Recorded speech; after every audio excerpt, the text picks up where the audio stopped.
Words such as you should, you must not, come with a sense of authority, feels forced.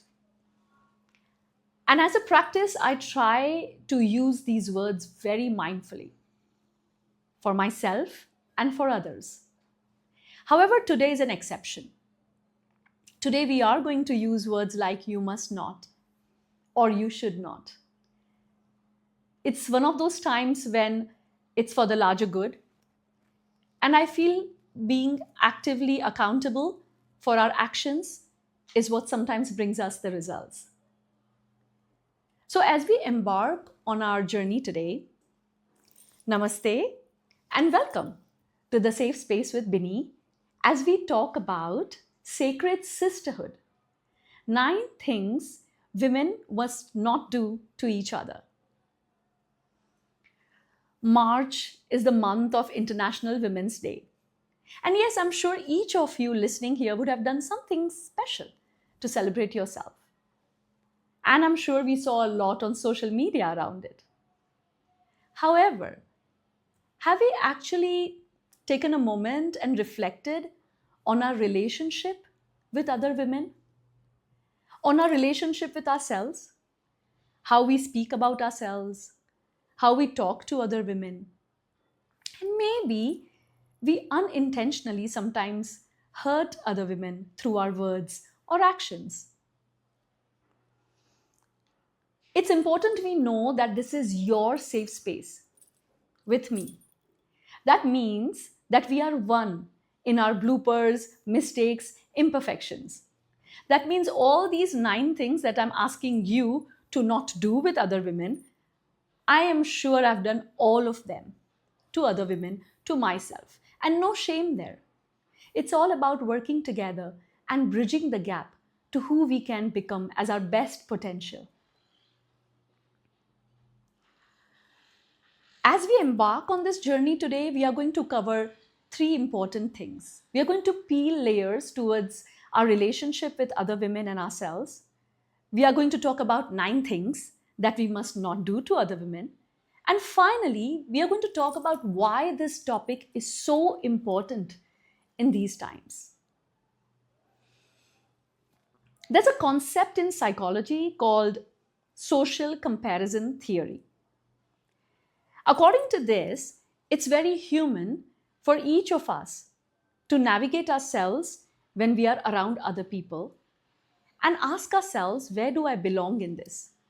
It could be our friends, it could be our community, it could be workspaces, it could be in school. And we are constantly assessing, where am I placed in this hierarchy? And in that manner, that comparison is pretty healthy because it helps us feel more motivated to grow. But the dark side of this comparison is that we kind of start looking at everyone as a threat, everyone as competition, someone who we have to pull down to go up. And I sometimes wonder, when did all this start? When did we start feeling threatened about other women? Was it a cultural conditioning? Was it patriarchy? Or was it scarcity in opportunities? And I honestly don't have an idea. There was a time in my 20s, I had just started working. It was my first job, I remember.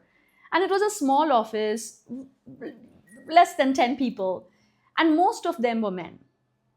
And I remember they hired another woman, and this is 1 year into my work. And the buzz around the office with these colleagues was, oh my God, this new one is coming. Now, what about you, Binny? I still remember how I felt. And yes, I felt threatened. I have no clue. I had never met this person. I didn't even know her name. But this buzz, this conversation made me feel like I have to do something better, made me feel like I won't be good enough. I remember somewhere in my mid 20s, I joined another organization. And the first thing my female colleague tells me is, I don't like working alongside other women. And I was speechless. Because honestly, when I tried to think about all this, These are the only two memories that made me feel that, wow, I didn't know something like this existed. Once again, what did that do for me? It created like a separatedness, like I was separate from her, and I'd rather be not around her. Again, a sense of inadequacy, feeling threat. And so unintentionally, I realized that sometimes we do measure other women and say or do things that can make them feel bad. And it's most often than not unconscious. Now, if I let my imagination go creative, I also think that maybe during those old times when kings had many wives, and these wives had to fight for feeling special by the king. And so maybe that's when all this comparison and feeling threatened started, or pulling women down started. Or maybe when we were fighting for the same job, for one post. But also, it's important that we acknowledge that this is a learned skill. We were not born this way. We were just born to love unconditionally. As babies, we just loved. We didn't measure, we didn't compare. So that means somewhere women above us has probably been doing these things without realizing it. And now, today, we are bringing it to fore, talking about it. I also want you to know that as we talk about these things, it's a simple reflective journey. Asking yourself, have I felt this before? Or asking yourself, have I done this before? So let's talk about 9 things we must never do to other women. Number 1, we must never compare ourselves to anyone. Yes, we know now about social comparison theory, but when we do that in days like now, where there is hardly any threat, it works against us. It makes us feel inadequate. And as long as we are looking elsewhere to find our self worth, we will almost always feel not good enough. As long as we are using it as an inspiration, by all means, go ahead.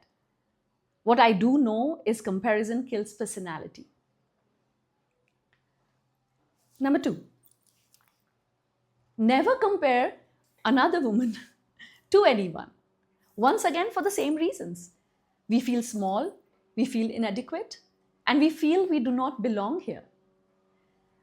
And even in your most innocent way, when you're talking about different generations, you're comparing a daughter to a mother, or you're comparing siblings, it definitely makes them feel not good enough. We must never compare women to another woman. I've already spoken about how we feel threatened and we feel innately competitive when someone enters a room and is somewhere near our intellectual level or any other level.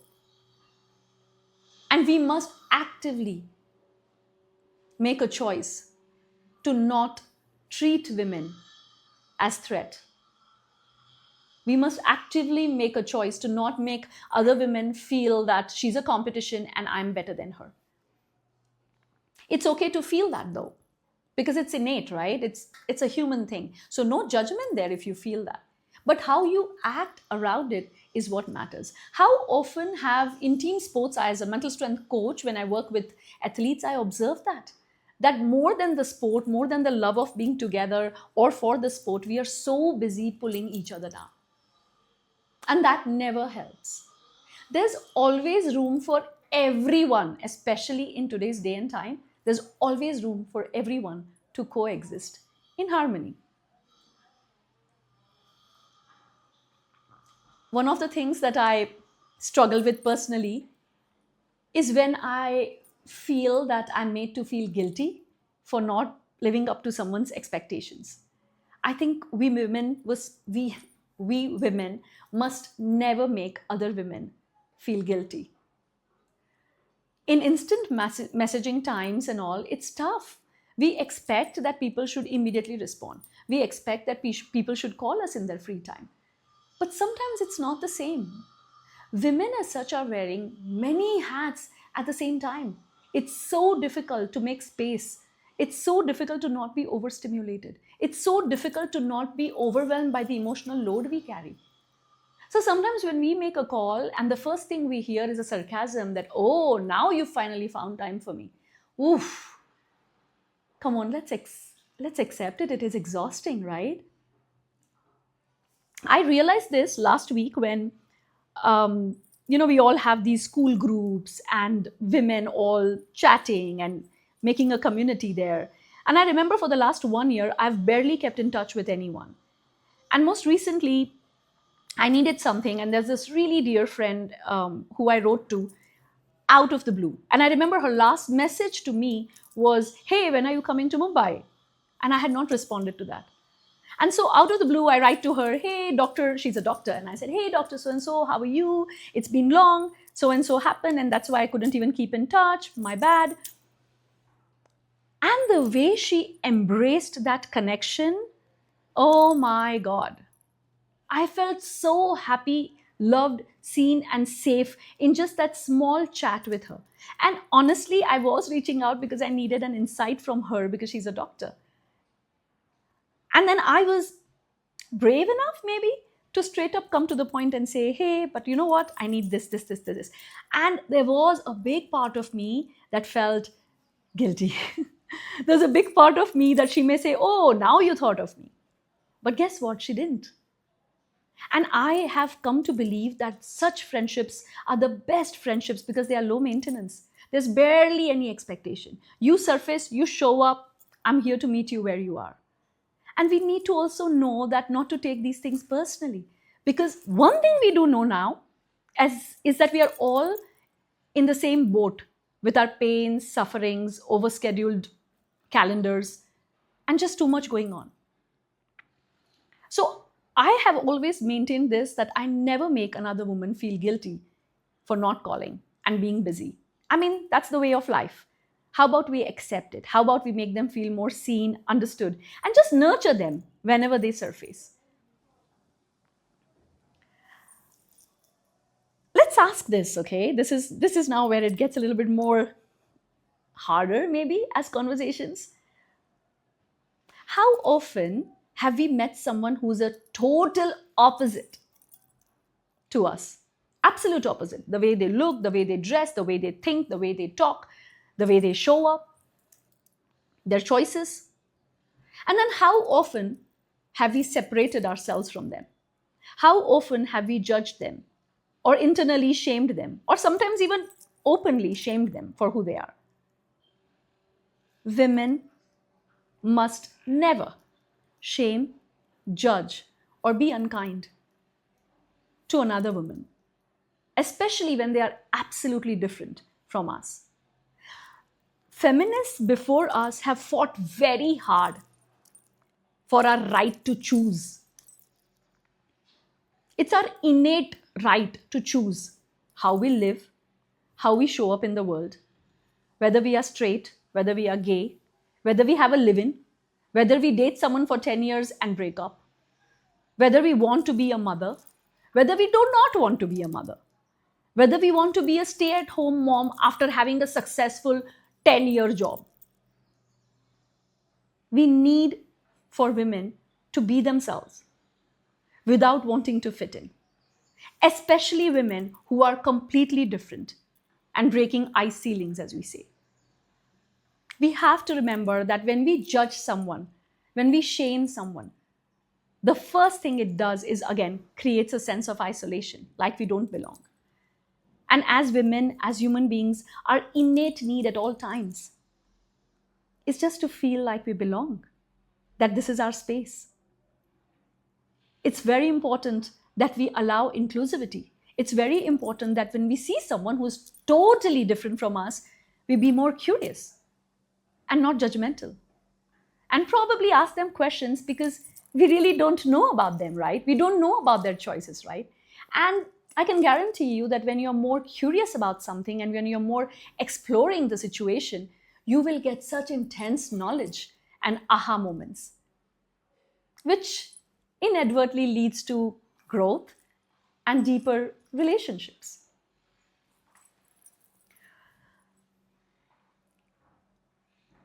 This one is personal. We must never tell other women, don't cry, especially when they are hurting. We must never say, don't cry, look at how well it is for you, look at others, look, they don't even have what you have. In that moment, we have invalidated their pain. In that moment, we have shut them down from expressing. And one of the things people don't talk about enough is expression of how we feel, especially tears. If we cry enough, especially in group setting and with our community and with our friends, we will not have depression, diseases, anxiety, or any other physical or mental health problems. When was the last time we allowed someone to take space to cry and not say anything, but just be with them? I do this for a living, and I still know how difficult it is when I see my loved ones cry. I know that an innate part of me wants to fix it. I know an innate part of me wants to tell them, oh, but can we look at something positive? Because that's how humans are, right? There are mirror neurons. When they feel hurt, we feel hurt. But telling them not to cry is taking away the choice to express. Women are never too sensitive. Women are never too reactive. We all are too sensitive, we all are too reactive, and we all have our ways to emote. And just removing that barrier and allowing ourselves to feel.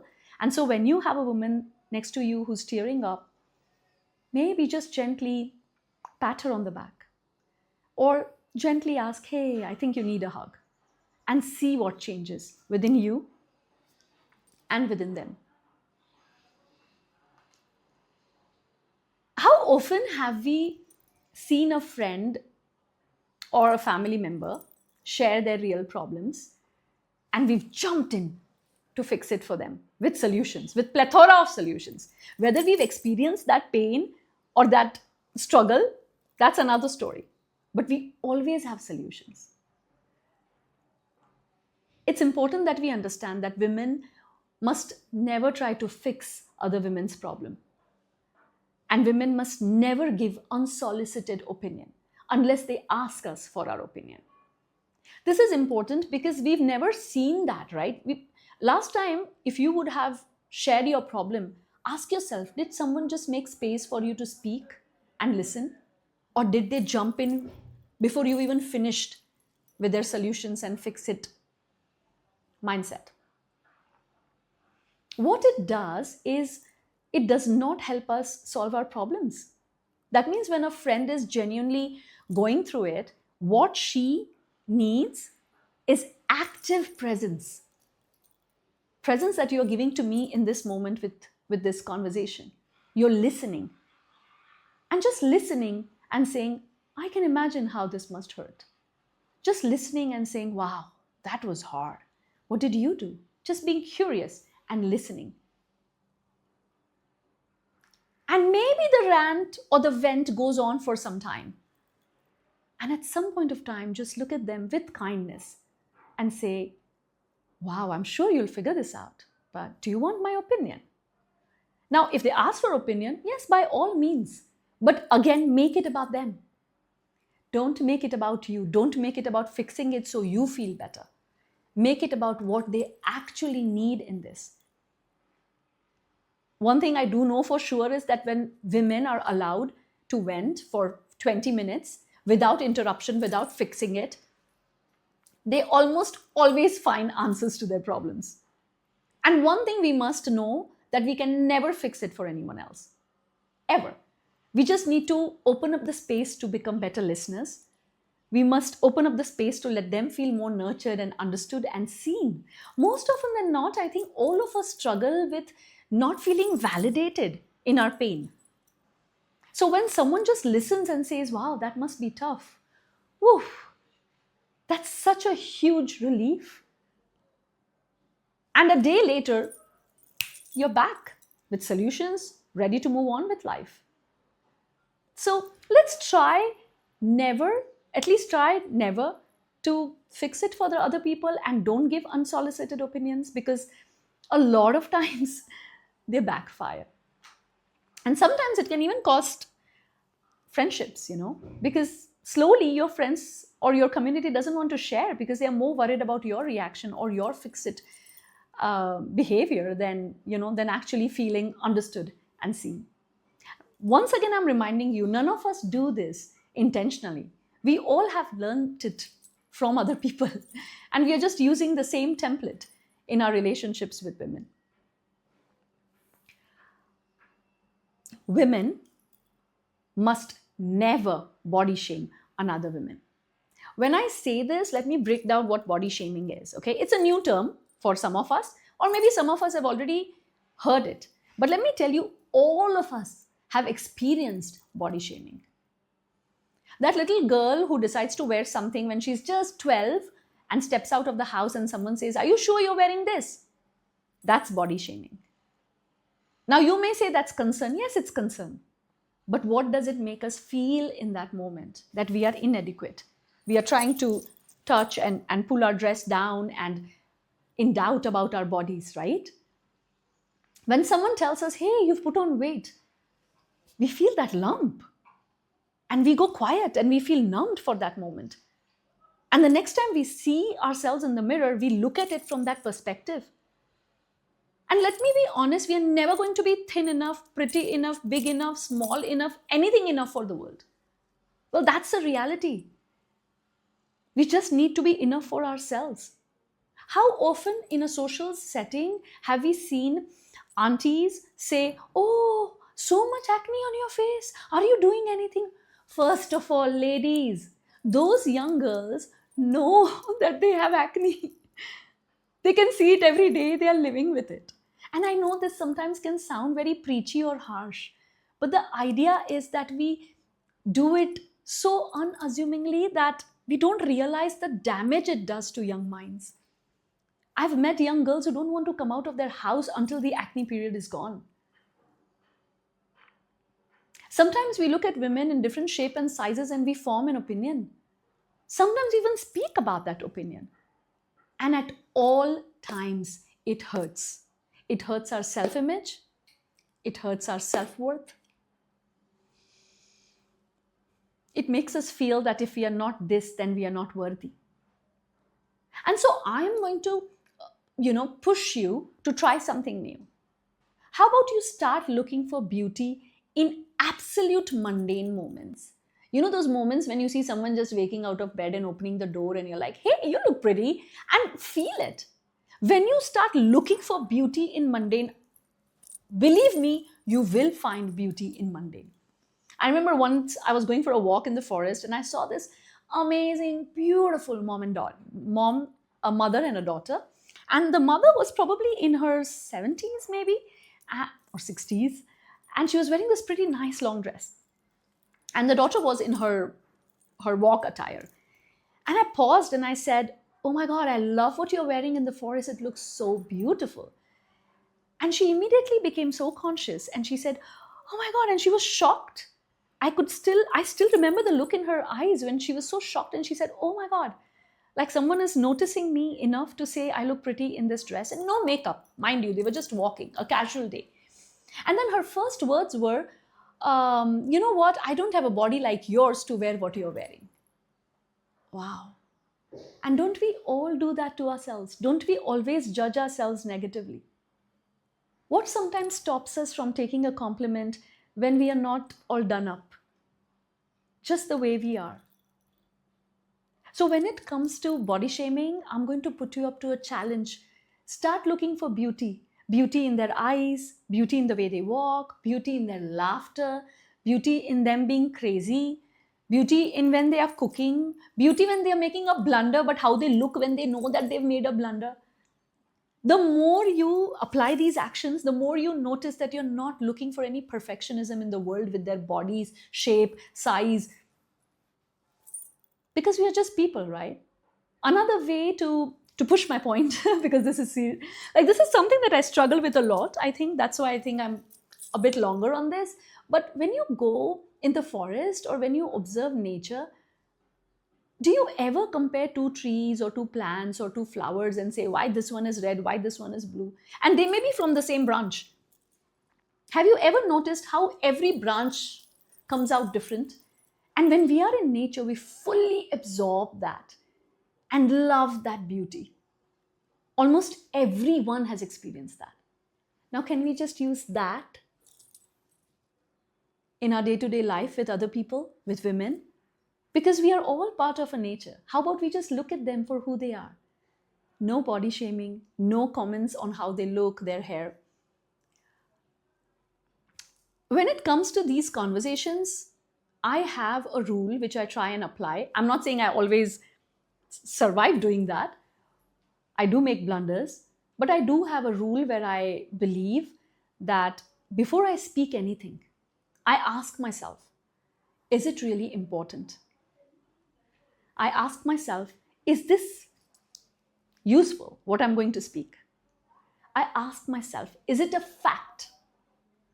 And then I ask myself, is it kind? When it comes to speaking to other women or anyone, if you ever apply these four things, most often than not, you will ensure that you're not unintentionally hurting someone. Be mindful of your words. I think we women have been labeled as gossipers. And trust me, I don't like that. And I'm sure when you're listening to this, even you don't like that. And yet, there is a part of you that agrees that we do gossip. So, what is gossip? Gossip is when you talk about other people behind their backs. And most often than not, we gossip in a manner where we are critical and negative about other women. Do you know why we gossip?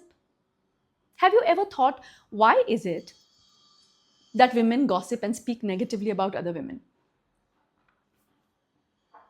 You know, in that moment when we are talking and other people are listening, we do see the attention is on us, which then makes us feel that we belong. It's, it's ironically a way to connect with other women. And again, it's a learned behavior. We've seen that. And so that's exactly what we do. However, we can also come together and speak about some amazing podcast that you've heard or a book that you've read, and you'll get the same attention.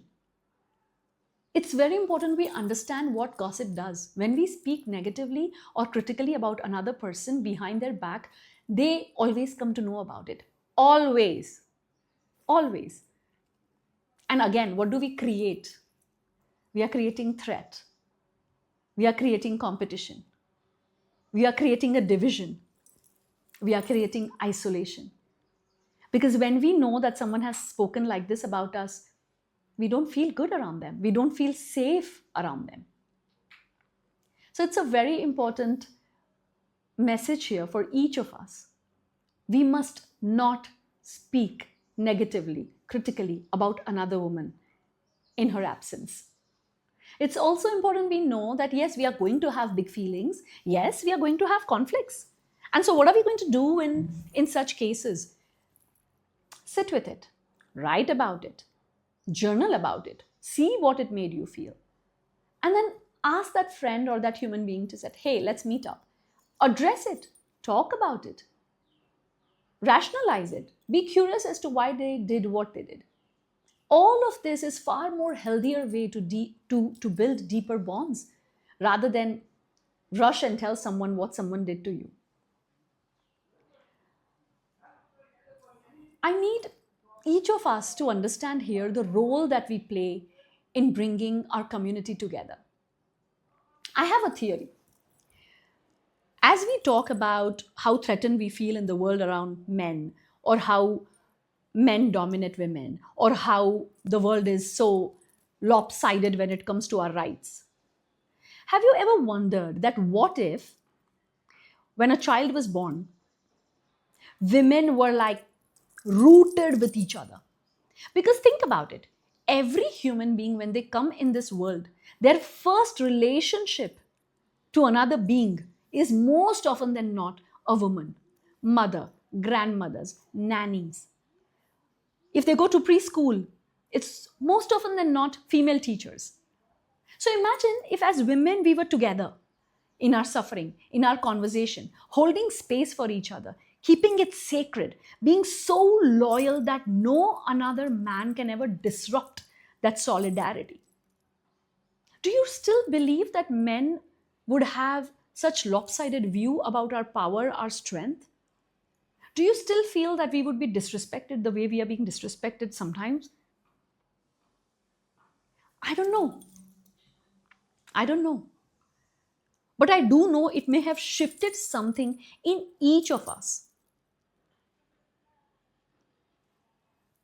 As we move forward with these conversation, I want us to bring back the attention to these 9 things.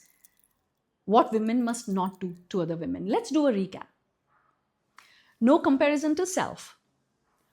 No comparison to other women. Not treating them like threat. Not treating them as competition where we pull anyone down. Everyone has a space to thrive. Not making another woman feel guilty. Not making another woman feel shame, judgment for who they are, for being different, but making space for them to be a part of this container. Not asking women not to cry when the going gets tough. Rather, be there, be present. Not jumping into fixing other women's problem and not giving unsolicited opinions. Making space for them to just feel, to cry, and figure themselves out. And lastly, not gossiping, not speaking negatively about another woman in her absence. I know that this is a very difficult conversation, right? Even listening to it must have triggered something within you. I know when I was listing these and preparing for this conversation, it put me down the memory lane. It made me question how many times have I done this? And like I said, we are all part of the same cloth. We are all guilty of doing these things. But the important part is, how are we going to bring in awareness? How are we going to lean into any of these 9 and pick it up as a challenge and say, okay, this is what I promise I'm not going to do anymore. Maybe make this podcast as a podcast party with your friends. All women sitting together, listening to this and pausing and asking, hey, did I do this to you? Hey, have you experienced this? Make it into a conversation, build a community around it. Probably have accountability that, okay, maybe this month I'm not going to do this, and let someone else share what are they not going to do. And see how you thrive. Because working on each of these means that you're also creating space for yourself, for your relationship with self, for the way you look at yourself, for just feeling safe and nurtured with yourself and with everyone else around you. It's the most important thing in today's times, because emerging science says, especially we know the amount of separation and divorce and where the world is right now with relationships, right? Emerging science says that women with deep friendships live longer, live healthier, and are far more happier, more than people who are in marriages. So these friendships are very valuable to all of us. We sometimes don't put that as priority. Sometimes don't realize how even in these friendships, we may be self-sabotaging just by unintentionally saying something that may hurt the other person. And so as we almost end this podcast, 3 things, and that's a challenge, and I want each of you to take it up, okay? Number 1, you're going to make it a point once a week to appreciate someone by telling them something about them that you really appreciate, okay? A friend, a family member, a sibling.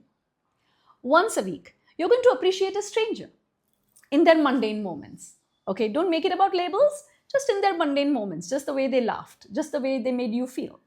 A stranger, a complete stranger. And once a week, appreciate someone online, okay? Put a nice comment. Ask them or share with them why you appreciate them or how their posts make you feel. So 3 challenges of appreciation and what we must not do and all these 9 things. I can't wait to see where this leads. I would love for you to tell me if this was preachy. Please be all out and share with me. Tell me if this resonated. I would love to hear your comments. please, please, please follow me, share this podcast, and let me know how you feel about this. I can't wait to see you in April. Ciao.